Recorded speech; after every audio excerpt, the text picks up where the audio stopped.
My aunt traveled abroad 12 years ago and forgot to bring the items my humble parents had ordered. But now that I'm going to Italy, she sent me a 4,000 real shopping list. And I had the pleasure of saying no right in the middle of a family dinner. My name is Fernanda. I am 27 years old. I am an architect and I live alone in the capital of Saint-Germain, Sao Paulo, within a typical loud Brazilian family characterized by Sunday barbecues, WhatsApp groups filled with good morning flower images, and gossip that travels faster than the speed of light. The protagonist, or rather the antagonist, of this story is my Aunt Bianca, my mother's youngest sister, who was always the cool one wearing branded clothes, often counterfeits, living off appearances and showing disdain for my parents, who are honest blue-collar workers. To understand my resentment, we have to go back to 2012 when I was 15 and Aunt Bianca, then single and supported by my grandparents, announced a dream trip to Miami and Orlando, which was the ultimate status symbol at the time. The whole family placed orders to get imported goods at American prices. My parents, Joao and Maria, saved up intensely so my father could have a waterproof sports watch for work, my mother a famous Victoria's Secret cream, and I, a teenager, dreamed of high-top all-stars not sold in Brazil. We gave her about 500 reais in an envelope, a lot of money for us back then, and she promised to bring everything in her large suitcase. But a month later, during the unboxing at my grandmother's house, she pulled out video games for wealthy cousins, designer bags for other aunts, and expensive perfumes for my grandfather, while we sat smiling until the suitcase was empty. When my father humbly asked about his watch, Bianca put on an Oscar-worthy performance, slapping her forehead and claiming she couldn't fit our things because of the boys' toys, admitting she spent our money on a Michael Kors bag on sale but promising to pay us back later. To compensate, she tossed 3 rubber dolphin keychains and an oversized I Love Florida t-shirt, clearly free souvenirs, into my mother's lap, and I saw a tear run down my mother's face, not for the cream, but for the disrespect, especially since it took her 8 months to pay us back in small interest-free installments as if she were doing us a favor. Fast forward to today, after studying and working like crazy to save for 3 years, I finally booked a 20-day trip to Italy,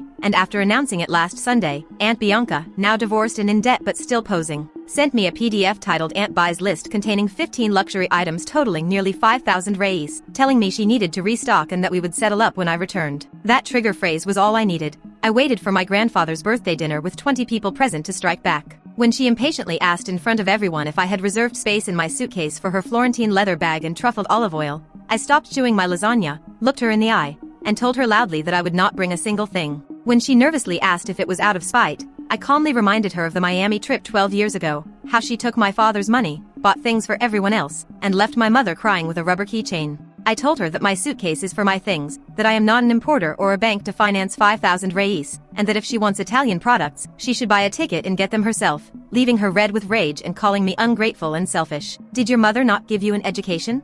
My mother, Dona Maria, who spent her life bowing her head, stood up too, and this time, she didn't cry. The education I gave her was so she wouldn't be made a fool of. Bianca. Fernanda is right. You humiliated us that day.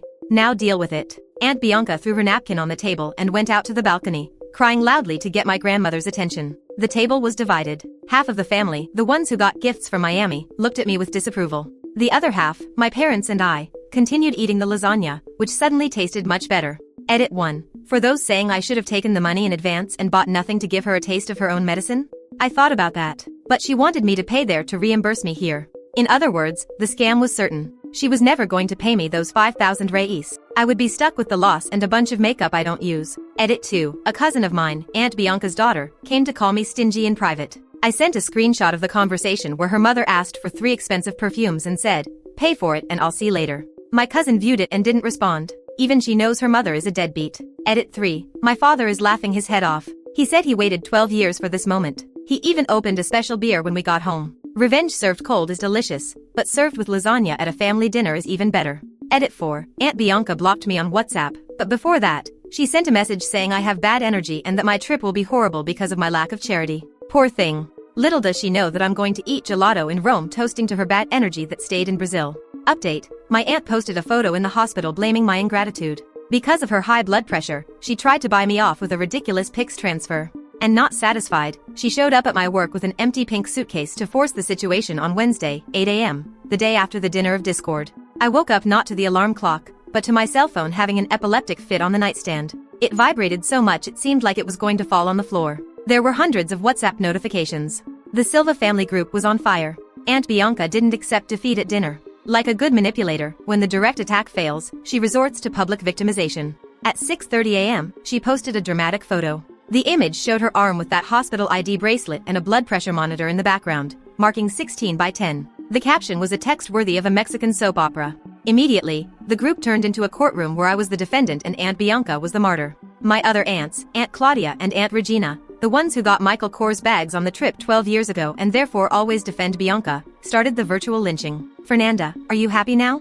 Look at your aunt's condition. Would it have hurt to say yes? It's just one suitcase, girl. Family health comes first. If something happens to her, the guilt will weigh on your conscience for the rest of your life. I read that while drinking my black coffee and felt a mixture of anger and disbelief. They completely ignored the fact that Bianca humiliated my parents in the past. To them, peace meant me giving in to the freeloading woman's whims. I silenced the group for a year. The forever option, unfortunately, does not exist in my soft heart. And I went to work. But Aunt Bianca is persistent. At 10 a.m., already at my architecture office, I received a notification from the bank app.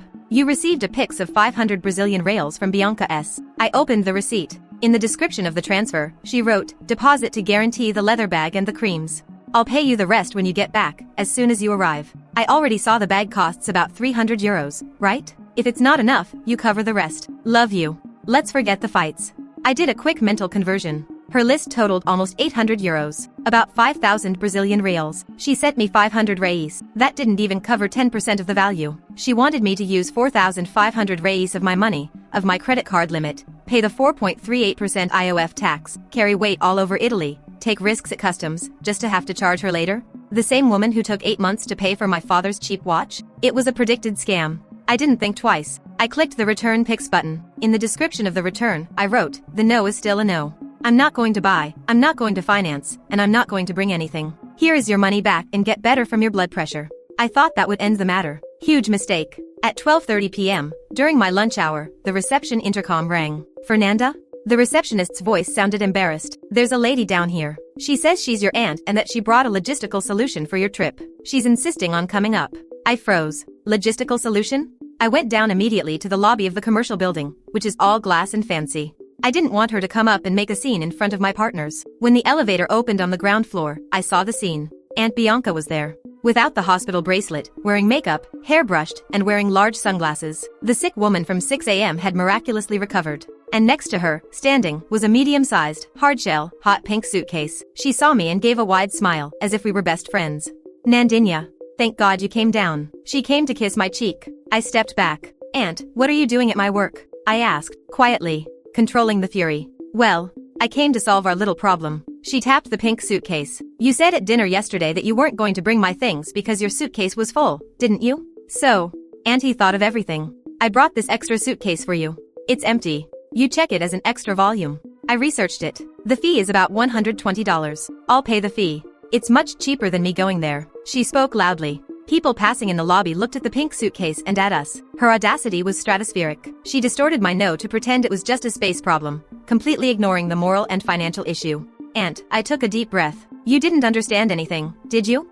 I did understand, you silly girl. It's a lack of space. Now with this suitcase, everything fits. The bag fits, the olive oils, the chocolates. No, I cut her off, raising my voice a bit. It's not a lack of space. It's a lack of will. It's a lack of trust. I returned your 500 real Pix. Your list costs 5,000. Do you think I look like a bank? But I'll pay you back, she shouted, taking off her glasses. Don't you trust your aunt? No, I answered dryly. I don't trust you. You cheated my father over a 200 real watch. Imagine with 5,000? I'm not going to spend my vacation in Europe carrying this ridiculous pink suitcase full of smuggled goods for you. Her expression changed from a friendly aunt to a soap opera villain in a second. You arrogant girl. She pointed her finger in my face. Yeah. You're feeling yourself because you became an architect, aren't you? You're spitting in the plate you ate from. Your grandmother is at home crying because of this fight. Do you want to kill your grandmother, Fernanda? The one using grandma for blackmail is you. I saw the building's security guard approach, concerned about the shouting. Stop the show. Take this empty suitcase and leave. I have work. Something you should have too so you could pay for your own trips. She turned purple. You are rotten, Fernanda. Rotten on the inside. The money went to your head. I hope your trip is horrible. I hope customs stops you. I hope it rains for 20 days straight. Security, please. I signaled to the uniformed man. You don't need to remove me. I know the way. She grabbed the pink suitcase tightly. Don't ever ask me for anything again. She left, clicking her heels on the marble floor, dragging the noisy empty suitcase, huffing. I stood there, trembling with adrenaline and shame, while the receptionist looked at me with pity. I went up to the office. I locked the door to my room and sent a message to my father. Bianca came here with an empty suitcase. I kicked her out. It's total war. His reply came immediately. Daughter, you are my pride. Your mother is laughing here saying she wished she had seen her face. Go to Italy in peace. We'll hold things down here. Aunt Bianca committed a serious tactical error. She sent me the detailed list with photos of the products she wanted. She wanted those things so much that, in her head, I would end up buying them out of pity or pressure. But she awakened my vengeful side. I travel in 48 hours, and I already know exactly what I'm going to bring her. It won't be truffled olive oil, nor a leather bag. It will be a lesson she will never forget. Edit 1. For those who asked about my grandmother, I called her now in the afternoon, secretly. She answered with a normal voice. No crying. She didn't even know about the hospital drama. Bianca made up that grandma was dying of disappointment just to manipulate me. My grandmother said, go with God, my daughter. Bring a blessed rosary for me and forget this mess. Edit 2. The financial scam was obvious. A friend who works at a travel agency confirmed to me that checking an extra suitcase is expensive, and that if I exceeded the customs quota, which is $1,000, but with clothes and gifts we are always at the limit, I would have to pay 50% tax on the excess. Aunt Bianca wanted me to take all this risk alone. Edit 3. The opposing aunts continue to speak ill of me in the group, which I silenced. But my father tells me they are saying I humiliated Bianca publicly at my work. Her version is that I ordered the security guards to throw her into the street. This woman's parallel reality is fascinating. Edit 4. I'm packing my bags now. My suitcase, only mine. Each piece of clothing I put in, I feel relief. Saying no is liberating. And about the souvenir I'm going to bring her, just wait. It will be historic. Update. I blocked my aunt on WhatsApp as soon as I embarked for Italy. But she started sending me emails demanding photos of the orders. On the last day, I spent €3 on the gift she deserves. Friday. Day of departure. Guarulhos Airport. The feeling of checking my suitcase, just one, with 23 kilos of my clothes, and going through the X-ray, was liberating. Before the plane took off for Rome, I took a drastic step for my mental health. I blocked Aunt Bianca on WhatsApp. I knew that if I didn't do it, she would spend the next 20 days sending me photos of bags and asking, did you buy it yet? The plane took off. 12 hours of flight. Absolute peace. I arrived in Italy. The country is beautiful. The smell of history, the food, the wine. For the first 5 days, I forgot I had family in Brazil. I visited the Colosseum. I threw a coin in the Trevi fountain. I ate pizza in Naples. But Aunt Bianca is a force of nature. Destructive. On the 6th day, I opened my professional email to check something for work. There it was. 4 emails from her. Subject, urgent. About the brown bag. The text said, Fernanda, did you block me? It must be a problem with my chip. Look, I saw that in Florence there's a store near the bridge that sells cheaper. I sent the address. Buy it there. Kisses, Auntie. She solemnly ignored the fact that I had said no to her face, returned the pics, and kicked her out of my building. In her delusional head, I was playing hard to get but would end up buying it anyway. So I didn't respond and simply moved it to the spam folder while the trip continued to be wonderful, as I bought beautiful clothes for myself, wines for my father, a silk scarf for my mother, and the rosary blessed by the Pope for my grandmother, which cost €20 but is worth every cent for her. Faith. I arrived in Florence on the 15th day, the city of leather and the paradise of bags, and I passed in front of the store Aunt Bianca wanted where the bag she requested was in the window, brown, genuine leather, smelling like wealth. With a price tag of €350, almost 2,200 reais, I entered the store. The saleswoman came to assist me, and I held the bag in my hand, thinking it was beautiful and that I could buy it for myself. But I remembered that Aunt Bianca would torment my life saying that I bought her bag and kept it for myself, so I put the bag down, bought a wallet for myself, and left. On the last day of the trip in Rome, I went to fulfill my promise of revenge, going to one of those tourist trap souvenir stalls near the Vatican that sell refrigerator magnets and poorly made t-shirts.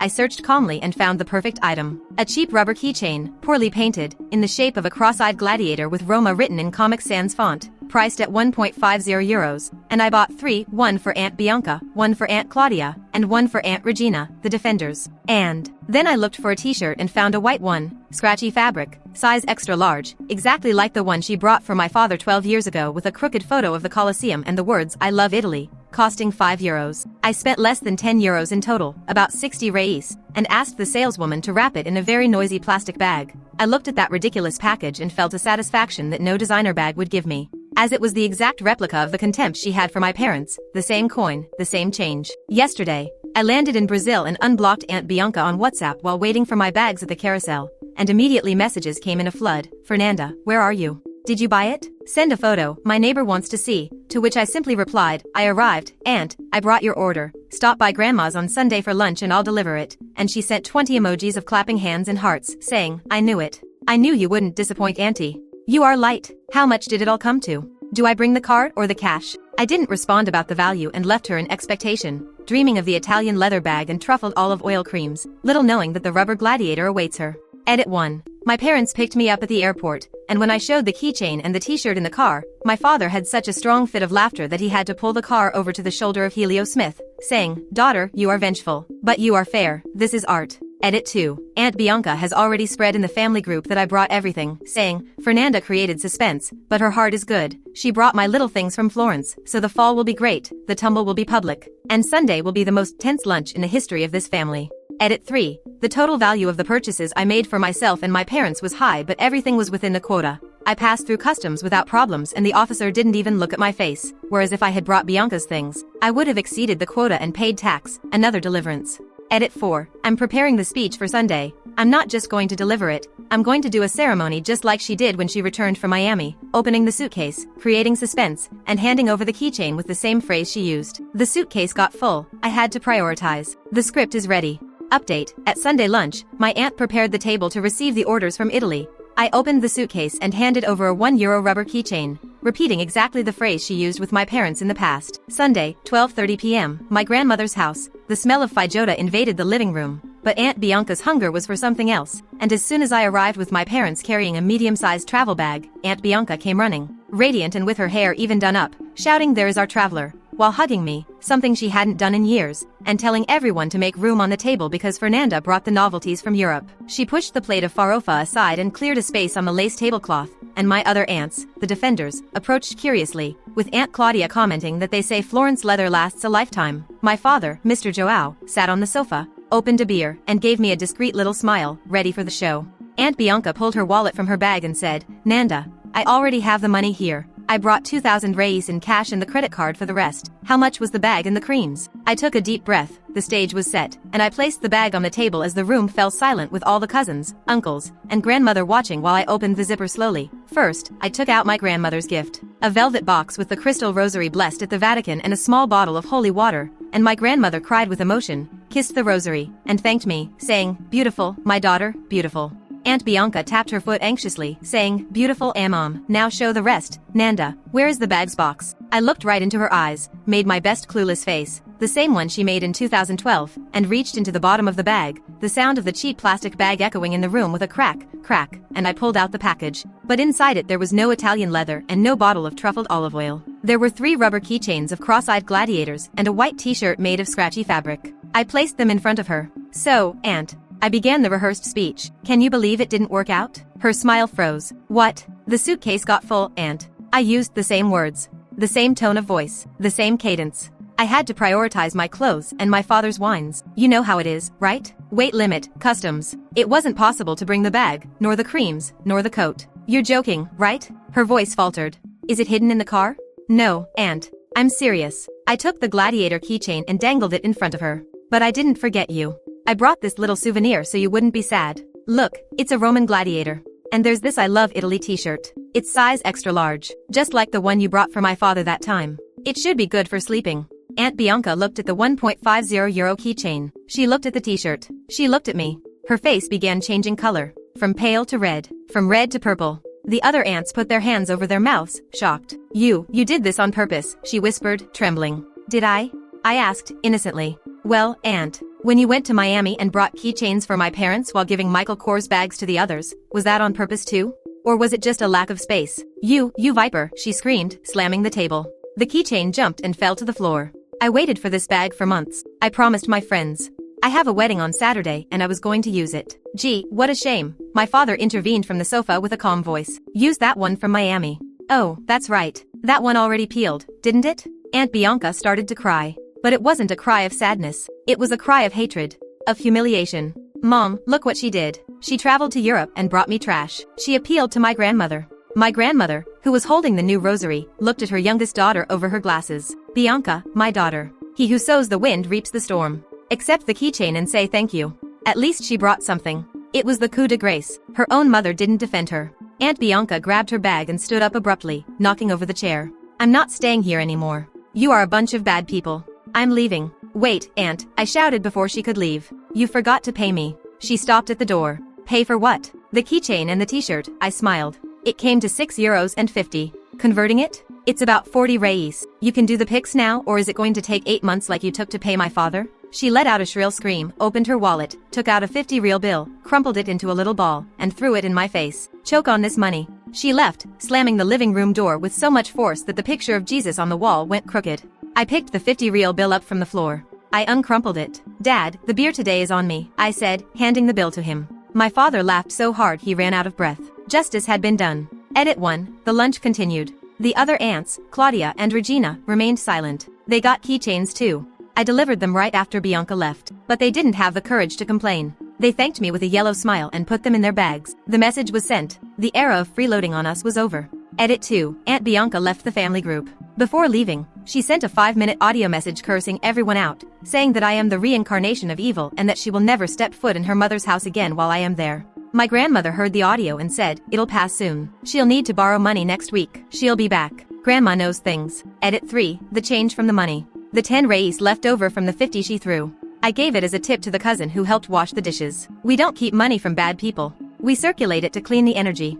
Edit 4. I'm receiving messages from distant relatives, second cousins who heard the gossip, congratulating me. It seems Aunt Bianca has already cheated many people in the family. And I was the first to strike back publicly. I became the avenger of the Silva family. It's not the title I wanted, but it's the title I deserve. Update. Today, 1 year later, I'm traveling to Japan and no one dared to ask me for anything. And we even discovered that the bag my aunt bought with my father's money 12 years ago was counterfeit. Tuesday, January 20th, 2026. I'm finishing closing my suitcase. This time, the destination is Tokyo. I'm going to spend 15 days in Japan. The news of the trip was given in the family group last week. The reaction? Respectful silence, followed by messages like, "Have a good trip, Nanda, enjoy, bring a fridge magnet for your aunt, go with God." No one, absolutely no one, sent me a shopping list. No one sent me an electronics link.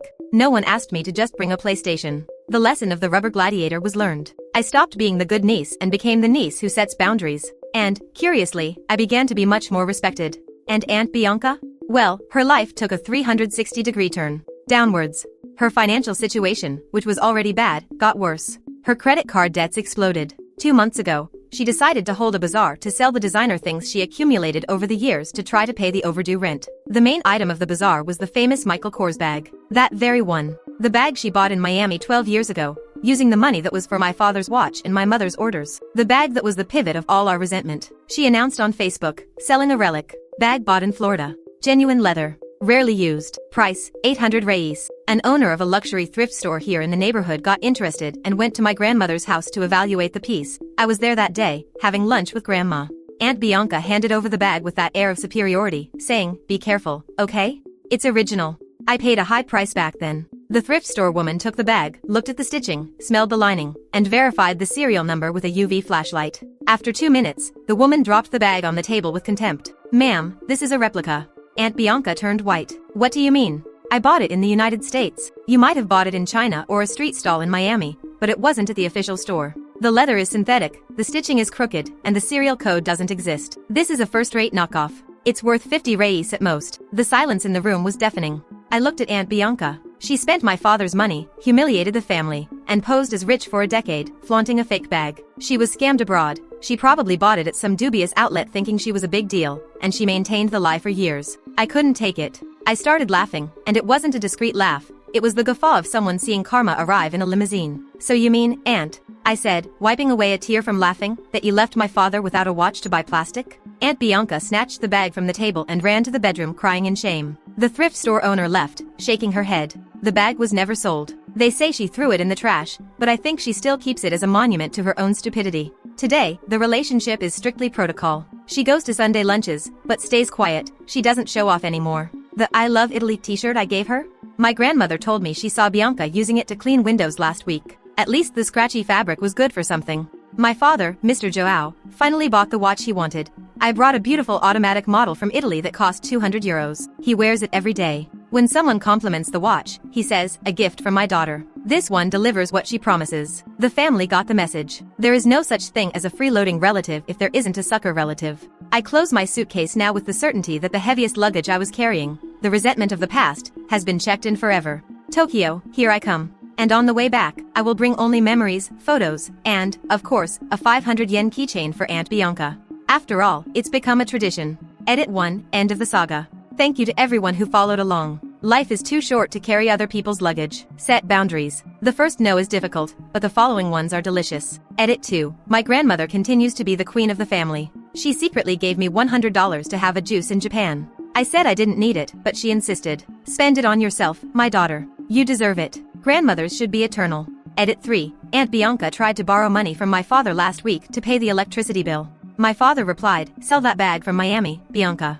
Oh, I forgot. It's fake. I'm sorry. I'm out of change. Old Joao also learned how to be snarky. Pride defines it. My final message: if you have an Aunt Bianca in the family, nip it in the bud. Don't be afraid of looking like the bad guy. The peace of mind of sitting on a plane knowing that no one is expecting contraband on your back is priceless. Arrivederci and sayonara. The peace of mind of sitting on a plane knowing that no one is expecting contraband on your back is priceless.